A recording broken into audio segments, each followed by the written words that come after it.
नीलगिरी गांव के जर्जर स्कूल या शहर की आलीशान गाड़ियों किसी से भी कोई संबंध नहीं था मछलंदपुर के रूपेन दादा का। रूपेन बाबू पेशे से एक साधारण बढ़ई थे। पत्नी और संतान के बिना अकेले जीवन बिताने वाले इस इंसान के सबसे बड़े साथी थे उनकी आरी छेनी और आंगन के एक कोने में खड़ा विशाल गुलमोहर का पेड़। रूपेन बाबू की एक अनोखी आदत थी। लकड़ी काटने के बाद बच जाने वाले छोटे छोटे टुकड़ों से वे बेहद सुंदर लकड़ी की गुड़िया और खिलौने बनाया करते थे।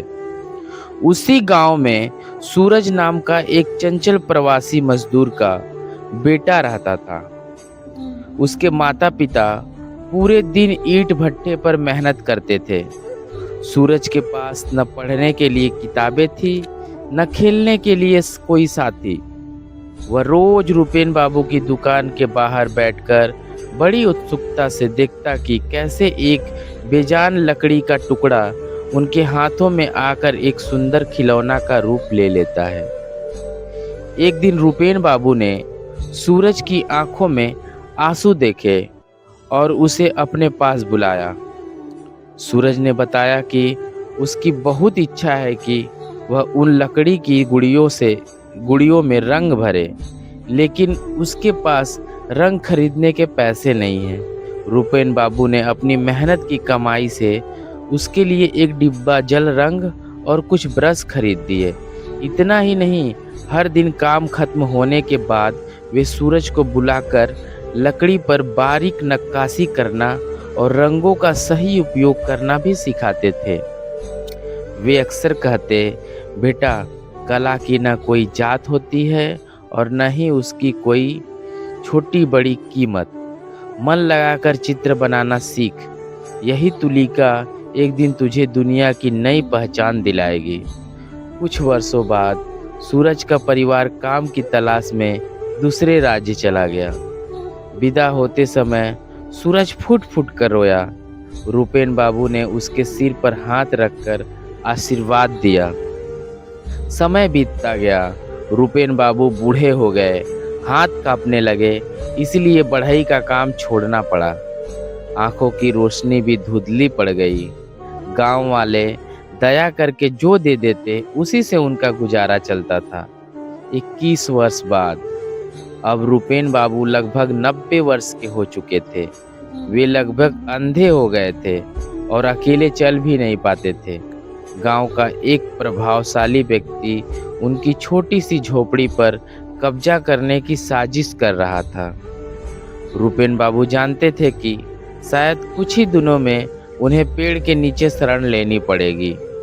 इसी बीच एक दिन पूरे गांव में हलचल मच गई। कोलकाता से एक प्रसिद्ध चित्रकार और आर्ट गैलरी के मालिक गांव आए थे। उन्होंने घोषणा की कि वे गांव में एक बड़ा आर्ट अकादमी और निःशुल्क वृद्धाश्रम बनवाएंगे, जिसके लिए वे पहले ही जमीन खरीद चुके थे। दोपहर के समय वही प्रसिद्ध कलाकार रूपेन बाबू की टूटी फूटी झोपड़ी के आंगन में पहुंचे। धुंधली आंखों से रूपेन बाबू केवल एक धुंधली आकृति ही देख पाए। वह कलाकार उनके चरणों के पास बैठ गया। रूपेन बाबू ने आश्चर्य से पूछा, कौन हो बेटा? मेरे पास तो इस टूटी झोपड़ी के सिवा कुछ भी नहीं है। आगंतुक ने कुछ नहीं कहा।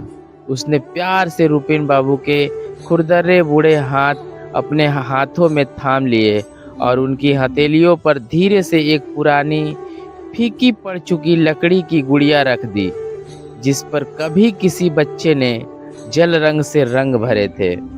रूपेन बाबू चौंक उठे। स्पर्श से उन्हें तुरंत पहचान लिया। यह वही गुड़िया थी जिसे उन्होंने 21 वर्ष पहले अपने हाथों से बनाया था। कलाकार मुस्कुराया और बोला, दादा, मैं सूरज हूँ। आपके दिए हुए उस एक डिब्बे जल रंग और ब्रश की बदौलत आज मैं देश के अग्रणी चित्रकारों में गिना जाता हूँ।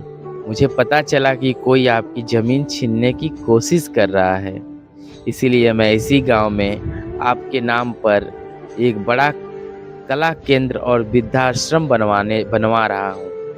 अब आप अकेले नहीं हैं। जीवन भर आपने मेरा हाथ थामा था। अब बाकी जीवन मैं आपकी तुलिका बनकर आपके साथ रहूँगा। रुपेन बाबू की अंधी आंखों के कानों से आंसू बह निकले।